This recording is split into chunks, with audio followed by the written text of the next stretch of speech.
ഇന്ന് കൊളോസിയത്തിൻ്റെ കഥ പറഞ്ഞാലോ.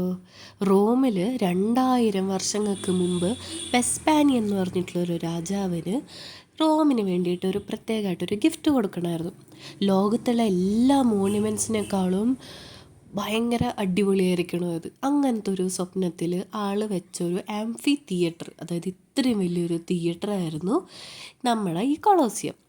അത് 80ാമത്തെ സെഞ്ച്വറിയിൽ ആളുടെ മകൻ ടൈറ്റസ് ഇത് ഇനോഗ്രേറ്റ് ചെയ്തു. വെറും ഇനോഗ്രേഷൻ ആയിരുന്നില്ല, ഒരുപാട് ഗെയിംസൊക്കെ വെച്ച് 100 ദിവസത്തോളം ഗെയിമൊക്കെ ഉണ്ടായിരുന്നു. അങ്ങനെയാണ് അത് ഇനോഗ്രേറ്റ് ചെയ്തത്. ഇത്രയും വലിയ സ്റ്റേഡിയം ഒന്ന് ആലോചിച്ച് നോക്കി. 50,000 തൊട്ട് 80,000 പേർക്ക് അവിടെ ഇരുന്ന് കാണാൻ പറ്റും. അത്രയും പേര് ഇരിക്കുന്നൊരു തിയേറ്റർ. അതിൻ്റെ നടുക്ക് കുറേ യോദ്ധാക്കന്മാർ ഫൈറ്റ് ചെയ്യും. അതേപോലെ തന്നെ കാട്ടിൽ നിന്ന് കുറേ വൈൽഡ് ആനിമൽസിനെ കൊണ്ടുവന്ന് അവർ ഫൈറ്റ് ചെയ്യും, അല്ലെങ്കിൽ മനുഷ്യന്മാർ അവരായിട്ട് ഫൈറ്റ് ചെയ്യും. ഇവർക്ക് വേണ്ടി ഫാൻസ് ബേസൊക്കെ ഉണ്ടായിരുന്നു. അതായത് ഇവരെ സെലിബ്രിറ്റീസായിട്ടൊക്കെ കണ്ടുകൊണ്ടിരുന്നത്. ഇവർ ഫൈറ്റ് ചെയ്യുന്ന യോദ്ധാക്കന്മാർക്കൊക്കെ അവരുടെ പേരൊക്കെ ഇവിടെ കുത്തി എഴുതിയൊക്കെ വെക്കും. അവരുടെ പേരിൽ പിന്നെ പടമൊക്കെ വരച്ച് അങ്ങനെ ഒരു ഗ്രാഫിറ്റി ഒക്കെ ഉണ്ടായിരുന്നു ആ സമയത്ത് വരെ. അങ്ങനെയൊക്കെ വയ്ക്കും. പിന്നെ ഏറ്റവും രസകരമായ കാര്യം, ഇവിടെ നേവൽ കോമ്പാറ്റ്സ് വരെ നടന്നിരുന്നു. അതായത് ഇതിൻ്റെ ഉള്ളിൽ വെള്ളം നിറച്ച് ഫ്ലഡ് ചെയ്തിട്ട് കുഞ്ഞ് ഷിപ്പൊക്കെ കൊണ്ടുവന്ന് നേവൽ ബാറ്റിൽസും അതൊക്കെ കാണിക്കുമായിരുന്നു. പിന്നെ ഇവിടേക്ക് അഡ്മിഷൻ റോമൻ ആൾക്കാർക്ക് ഫ്രീ ആയിരുന്നു. പക്ഷേ ഈ സീറ്റിംഗ് ഉണ്ടല്ലോ, ഈ മോളിൽ നിന്ന് താഴത്തോട്ട് ഇങ്ങനെ ഓരോ സെറ്റായിട്ട് ഇരിക്കുന്ന സീറ്റിംഗ്, അത് സോഷ്യൽ ക്ലാസ് അനുസരിച്ചിട്ടായിരുന്നു. ഏറ്റവും പണക്കാർ ഏറ്റവും സുഖമായിരുന്നു കാണുന്നിടത്ത്, കാശ് കുറഞ്ഞവർ ബാക്കിലോട്ട് പോയിക്കൊണ്ടിരിക്കും. അങ്ങനെയൊക്കെ. പിന്നെ ഇത് ശരിക്കും പറഞ്ഞ ഒരു തിയേറ്ററിനേക്കാളും ആ ഒരു രാജാവിൻ്റെ അല്ലെങ്കിൽ ആ ഒരു റോമൻ സാമ്രാജ്യത്തിൻ്റെ സ്റ്റേറ്റ്മെൻറ്റ് ഓഫ് പവറായിരുന്നു. അതായത് അത്രയും ഒരു ഗംഭീരമായ ഒരു ബിൽഡിംഗ് അവർ കെട്ടിവെച്ചിട്ടില്ല. പക്ഷേ ഇതിൻ്റെ പിന്നിൽ കുറേ ഡാർക്ക് സ്റ്റോറീസ് ഉണ്ട്. അതായത് ഈ ഒരു സ്ഥലത്ത് 400 വർഷത്തിൽ ഇത് വർക്ക് ചെയ്ത ഏകദേശം 5 ലക്ഷം മനുഷ്യന്മാരും അതേപോലെ മില്യൺസ് ഓഫ് ആനിമൽസാണ് ഇവിടെ കൊല്ലപ്പെട്ടത്. ഇവരാണെങ്കിൽ എക്സോസ്റ്റിക് വലിയ മൃഗങ്ങളെയൊക്കെ കാടിൻ്റെ ഉള്ളിൽ നിന്ന് പിടിച്ച് ഈ റോമൻ സാമ്രാജ്യത്തിലേക്ക് കൊണ്ടുവരും. വലിയ സിംഹങ്ങൾ, ആനകൾ, ക്രോക്കഡൈൽസ്, ഇവരെ കൊണ്ടൊക്കെ ഫൈറ്റ് ചെയ്യിപ്പിച്ച് അതേപോലെ മനുഷ്യന്മാർ ഇവരെ ഫൈറ്റ് ചെയ്ത് കൊല്ലുന്നൊക്കെ ആയിരിക്കും ഇവിടെ കാണിച്ചുകൊണ്ടിരിക്കുന്നത്.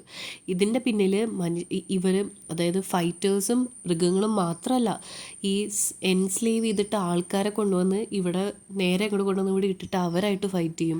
അതേപോലെ വാറിൽ കീഴ്പ്പെടുത്തിയ പ്രിസണേഴ്സൊക്കെ ഉണ്ടല്ലോ, അതേപോലെ എന്തെങ്കിലും തെറ്റ് ചെയ്ത ക്രിമിനൽസ്, ഇവരൊക്കെ അടുത്ത ദിവസം എനിക്കുന്നത് ഈ സ്റ്റേജിലായിരിക്കും. ഇവരെ അങ്ങോട്ട് ഫൈറ്റ് ചെയ്ത് കൊല്ലും. അങ്ങനത്തെ കുറേ ഡാർക്ക് സ്റ്റോറീസ് ഇതിൻ്റെ പിന്നിലുണ്ട്. കുറേ സെഞ്ച്വറി കഴിഞ്ഞതിന് ശേഷം ഈ എംപയർ അങ്ങോട്ട് ഡിക്ലൈനായി. ആ സമയത്ത് ഒരു ഭൂമികുലുക്കം ഉണ്ടായി, ഇത് ഡാമേജായി. അതേപോലെ അത് മാത്രമല്ലാണ്ട് ഇവിടുത്തെ കല്ലുകളും മാർബിളൊക്കെ കൊണ്ടുപോയി വേറെ ബിൽഡിങ്ങൊക്കെ പണിയാനൊക്കെ എടുത്തുകൊണ്ടുപോയി. പക്ഷേ എന്നിട്ടും ഇതിപ്പോഴും ഇവിടെയുണ്ട്. ഇത് ഞാൻ കഴിഞ്ഞ വർഷം പോയി കണ്ടപ്പോൾ ഉള്ള കാഴ്ച. ഇപ്പോൾ ഇത് കറക്റ്റ് ഇങ്ങനെ ഇരിക്കുന്നത്. ഇത്രയും ഇവിടെ ബാക്കിയുണ്ട്. ഇതിൽ കൂടെ നടക്കുമ്പോൾ ഒന്ന് ആലോചിച്ച് നോക്കി, ഇത്രയും പേരിരുന്ന് കണ്ട ആ ഒരു തിയേറ്റർ, അതിൻ്റെ ഉള്ളിൽ ഫൈറ്റ്, മൃഗങ്ങളുടെ ശബ്ദം, ഇത്ര പേര് മരിക്കുന്നു, ഇത്ര പേര് അതിന് വേണ്ടിയിട്ട് കൈ കൊട്ടുന്നു. ഒരു കനം എന്നൊക്കെ പറയാൻ പറ്റില്ലേ, നമുക്ക് ആ ഒരു മനസ്സിന് ആ ഒരു കനം അവിടെ കറക്റ്റ് അവിടെ പോയി കഴിഞ്ഞാൽ ഫീൽ ചെയ്യാൻ പറ്റും. ഇതിൻ്റെ ഇടയിൽ കുറേ രസകരമായ കാര്യങ്ങളുണ്ട്. അതായത് ഇതിൻ്റെ അടിയിൽ, അതായത് ഈ ബിൽഡിങ്ങിൻ്റെ അടിയിൽ, ഈ പ്ലാറ്റ്ഫോമിൻ്റെ അടിയിൽ 2 ഫ്ലോറുള്ള അണ്ടർഗ്രൗണ്ട് ഉണ്ടായിരുന്നു. അതിൻ്റെ ഉള്ളിൽ കുറേ ടണലും അതേപോലെ കേജൊക്കെ ഉണ്ടായിരുന്നു. ഇതിൻ്റെ ഉള്ളിൽ നിന്നാണ് മൃഗങ്ങൾ ഇടയ്ക്കൊന്ന് ആലോചിച്ച് നോക്കും, ഇങ്ങനെ കണ്ടുകൊണ്ടിരിക്കുമ്പോൾ അടിയിൽ നിന്നൊരു പെട്ടെന്നൊരു പുലിയോ സിംഹമൊക്കെ കയറി വരും. അങ്ങനത്തെ കാഴ്ചകളൊക്കെ കാണാൻ പറ്റുമായിരുന്നു. ഇതിൻ്റെ അടിയിൽ ലിഫ്റ്റ് വരെ വർക്ക് ചെയ്തിരുന്നു, ഇവരെ കേജൊക്കെ പൊക്കിയെടുക്കാനൊക്കെ ആയിട്ട്. പിന്നെ ഇതിൻ്റെ മുകളിൽ ഒരു ക്യാൻവാസ് വെച്ചിട്ടൊരു റൂഫ് ഉണ്ടായിരുന്നു. വെള്ളേറിയം എന്ന് അതിനെ പറയാം. അതായത് ഇതിൻ്റെ സൂര്യൻ്റെ പ്രകാശം ഉള്ളിലോട്ട് ആ ഹീറ്റ് അടിക്കാണ്ടിരിക്കാൻ വേണ്ടിയിട്ട് വെച്ചിട്ടുള്ളതാണ്. ആ ഏൻഷ്യൻ കാലത്തെ AC ആയിട്ടായിരുന്നു അത് ഉപയോഗിച്ചുകൊണ്ടിരുന്നത്.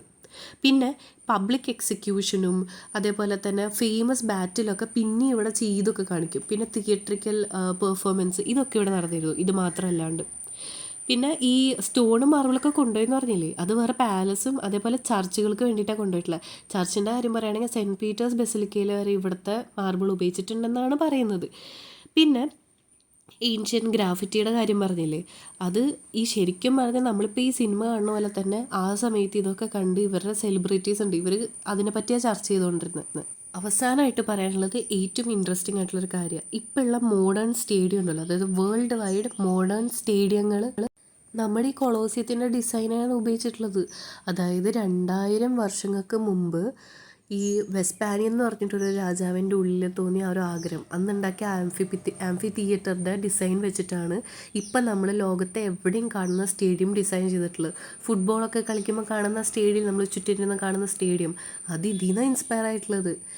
അതെങ്ങനെയുണ്ട്? അപ്പം നിങ്ങളെല്ലാവരും റോമിൽ പോകുമ്പം എന്തായാലും ഈ കൊളോസിയം കാണണേ, കണ്ടിരിക്കേണ്ട ഒരു സംഭവം തന്നെയാണ്.